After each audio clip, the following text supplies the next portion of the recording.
noches, me presento, mi nombre es Jennifer y a continuación les vamos a dar a conocer un noticiero creado en equipo en donde vamos a abordar distintos casos que reflejan la dura realidad que enfrentan diversas comunidades, incluidos hasta nosotros, aquí en el país y alrededor del mundo. Como primer caso, tenemos este caso que ha conmovido profundamente a Colombia y a todo el mundo, incluyéndonos, que es el transfeminicidio de Sara Milleray, perdonen la pronunciación, González, que es una mujer trans de 32 años, que ocurrió en Bello, Antioquia. El 4 de abril, Sara Milleray fue brutalmente agredida en Bello, Antioquia. Según informes, fue violada, golpeada y arrojada a una quebrada, donde permaneció durante horas antes de ser rescatada. A pesar de los esfuerzos médicos, falleció al siguiente día por la gravedad de sus heridas. Este atroz crimen ha sido catalogado como un transfeminicidio, término que hace referencia al asesinato a una persona trans por motivos de odio relacionados con su identidad de género. La Fiscalía General de Colombia, junto al Grupo Nacional de Investigación de Violencia fundada en la orientación sexual o la identidad de género de las víctimas, está a cargo de esta investigación. Hasta el momento se ha ofrecido una recompensa de 50 millones de pesos colombianos, que son alrededor de $11.600 por esta información que conduzca a los responsables. Este crimen ha generado una ola de indignación en Colombia. El presidente Gustavo Petro expresó en sus redes sociales que este acto refleja la presencia de nazis en el país, haciendo referencia al odio y a la violencia sistémica contra las diferencias humanas, incluyendo la diversidad sexual. El transfeminicidio de Sara Milleray no es un caso aislado, es un reflejo de la violencia estructural y la discriminación que enfrentan las personas trans en Colombia y en el mundo. Es imperativo que las autoridades actúen con diligencia para llevar a los responsables ante la justicia y que se implementen políticas efectivas para proteger los derechos de la comunidad LGBT. Como sociedad debemos de rechazar cualquier forma de violencia y discriminación. La vida de Sara, al igual que la de todas las personas. Después de escuchar esta noticia, desde este espacio extendemos nuestras condolencias a la familia y seres queridos de Sara. Continuaremos informando y alzando la voz por aquellas personas cuyas vidas han sido arrebatadas injustamente y pedimos justicia para Sara y para todas las víctimas de algún transfeminicidio. Continuamos en este espacio que es básicamente dedicado a visibilizar las violaciones a los derechos humanos de las mujeres y de la comunidad LGBTQ. Seguimos con el siguiente caso que conmocionó a todo México, que es reciente, el feminicidio de Valeria Márquez, una joven influencer de 23 años que fue asesinada mientras realizaba una transmisión en vivo desde su salón de belleza, una estética, en Zapopan, en Jalisco. Nota 2. El pasado 13 de mayo de 2025, alrededor de las 6:30 de la tarde, Valeria Márquez se encontraba en su negocio Blossom de Beauty Logi, ubicado en la colonia real del Carmen de Zapopan. Durante una transmisión en vivo en TikTok, Valeria expresó su preocupación por una entrega inusual. Un repartidor había intentado dejarle un costoso regalo, pero se negó a entregarle si no era en persona. En el video, visiblemente inquieta, Valeria comentó: a lo mejor me iban a matar, ¿me iban a levantar o qué? Minutos después, un hombre ingresó al salón, confirmó su identidad y le disparó en el pecho y la cabeza, causándole la muerte instantáneamente. Todo ocurrió frente a la cámara y la transmisión fue interrumpida por una mujer que la acompañaba en ese momento. Valeria Márquez era una reconocida influencer con más de 200,000 seguidores en TikTok e Instagram. Había ganado el concurso de belleza Miss Rostro en 2021 y era conocida por compartir contenido relacionado con maquillaje, moda y estilo de vida. La Fiscalía del Estado de Jalisco ha iniciado una investigación bajo el protocolo de feminicidio, considerando que el asesinato pudo haber sido motivado por su condición de mujer. Hasta el momento no se ha identificado al agresor y las autoridades continúan recabando información y analizando las grabaciones de seguridad. El feminicidio de Valeria Márquez pone en evidencia la grave situación de violencia de género que enfrenta México. Según datos de la ONU, aproximadamente 10 mujeres son asesinadas cada día en el país. Este caso, ocurrido en un espacio que debería ser seguro para las mujeres, resalta la urgencia de implementar políticas efectivas para prevenir la violencia de género y garantizar la seguridad de todas las mujeres, tanto en espacios físicos como digitales. Una vez más, extendemos nuestras condolencias a la familia y seres queridos de Valeria Márquez. Vamos a seguir informando y alzando la voz por aquellas que ya no pueden hacerlo. Pedimos igualmente justicia para Valeria y para todas las mujeres víctimas del feminicidio. En nuestro siguiente bloque informativo vamos a visibilizar la realidad que enfrentan las personas trans en distintas regiones de México, donde el simple acto de ejercer su identidad puede convertirse en una lucha diaria por dignidad y por sus derechos.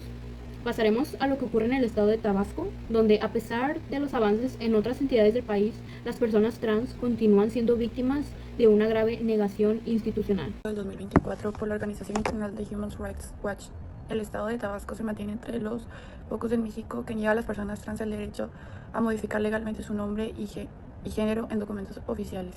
Esto significa que una persona trans, incluso habiendo completado su transición social o médica, no puede tener una identificación oficial que refleje su identidad de género real. Esta omisión tiene consecuencias graves y múltiples. La imposibilidad de actualizar su documentación no solo representa una forma de violencia simbólica y estructural, sino que vulnera directamente al acceso de las personas trans a derechos fundamentales como atención médica, educación, empleo e incluso situaciones tan simples como abrir una cuenta bancaria o realizar un trámite administrativo. Actualmente, al menos 21 estados de México que permiten el reconocimiento legal de la identidad de género a través de un trámite administrativo simple y seguro. Sin embargo, Tabasco continúa exigiendo procesos judiciales costosos, largos y altamente estigmatizantes, dejando muchas personas trans sin alternativas viables para ejercer su derecho de identidad. Esta negativa contraviene tratados internacionales firmados por México y recomendaciones de la Comisión Interamericana de Derechos Humanos, así como la ONU, que ha incitado al país a garantizar la igualdad plena para todas las personas sin importar su identidad de género. La identidad que se impone se respeta. El nombre y el género de una persona son parte esencial de su dignidad y ninguna burocracia debería tener el poder de... Seguiremos informando y exigiendo justicia e inclusión para todas las personas sin distinción alguna, porque ser diferente no debe ser sinónimo de vivir en desventaja. Con esta nota hacemos eco a las voces de la comunidad trans en Tabasco que no piden privilegios, solamente igualdad. En México, la violencia contra las mujeres y niñas ha alcanzado cifras que estremecen.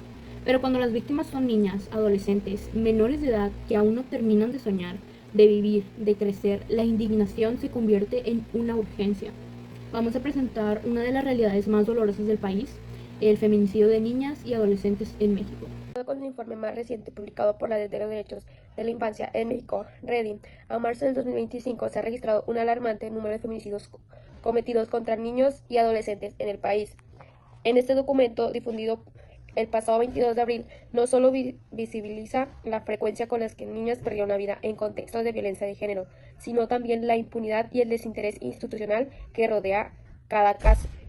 Redim denuncia que la mayoría de los casos no se aplica una perspectiva de género adecuada en las investigaciones, lo que provoca que muchos de estos crímenes ni siquiera son tipificados como feminicidios, sino clasificados erróneamente como homicidios dolosos o accidentes. Cifras y ejemplos, alerta nacional.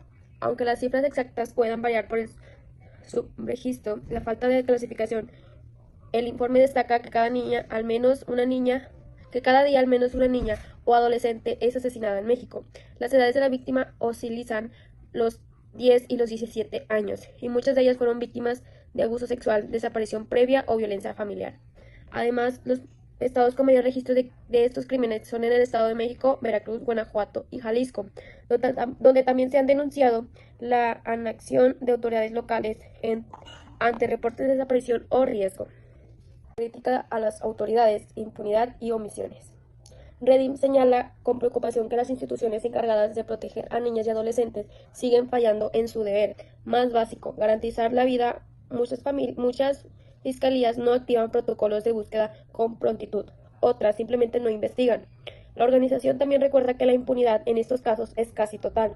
Padres y madres continúan esperando justicia para sus hijas, ya que no volverán, mientras los responsables siguen caminando libres en la calle o ni siquiera son identificados.